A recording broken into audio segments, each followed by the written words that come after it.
Bonjour chers frères et sœurs de l'église de l'I-Jésus, nous sommes aujourd'hui le vendredi 11 novembre 2022 et nous allons méditer ensemble Ézéchiel chapitre 2.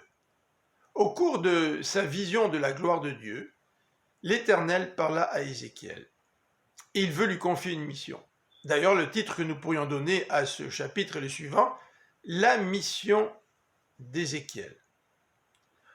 L'Éternel lui demande donc de se tenir debout. Et pour pouvoir s'exécuter, l'Éternel permet à l'Esprit d'entrer dans le prophète. Celui-ci se tient donc debout. À nous aussi, Christ nous a confié une mission. Pour que nous puissions l'accomplir, nous avons besoin de recevoir le Consolateur, celui que Christ a promis, c'est-à-dire le Saint-Esprit. Pour Ézéchiel, cette mission consiste à transmettre les paroles de l'Éternel à un peuple rebelle qui s'est révolté contre Dieu. Ils sont à cet égard comme leurs ancêtres. Ils ont la tête dure, le cœur insensible. Néanmoins, l'Éternel envoie Ézéchiel, que le peuple l'écoute ou non.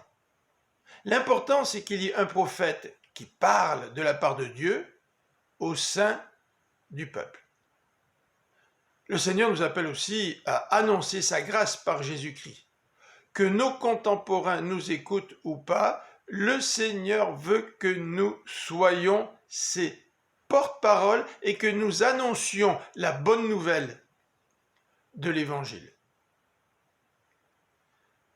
Dans ce contexte, dans le contexte chapitre 2, l'Éternel demande à Ézéchiel de ne pas craindre le peuple et de ne pas trembler devant lui.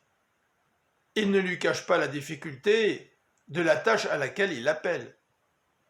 Ézéchiel va rencontrer de l'opposition, mais il devra malgré tout transmettre au peuple les paroles de l'Éternel. Ne sommes-nous pas, nous aussi, dans une situation similaire? Malgré notre difficulté de présenter l'Évangile à nos contemporains, le Seigneur ne nous appelle-t-il pas à persévérer? Pour qu'Ézéchiel puisse bien accomplir cette mission, l'Éternel lui demande d'intégrer le message qu'il doit communiquer. C'est pour cela que dans cette vision, l'Éternel lui demande de manger le rouleau.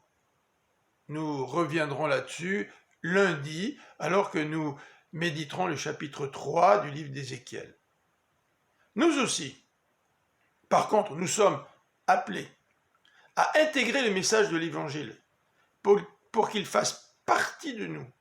Cet aspect est essentiel pour que nous soyons des témoins fidèles dans notre proclamation de l'Évangile aujourd'hui. Je vous souhaite une bonne fin de semaine. Que Dieu vous bénisse et je vous donne rendez-vous dimanche à 10h sur notre chaîne YouTube pour que vous puissiez écouter avec nous la prédication de la parole de Dieu.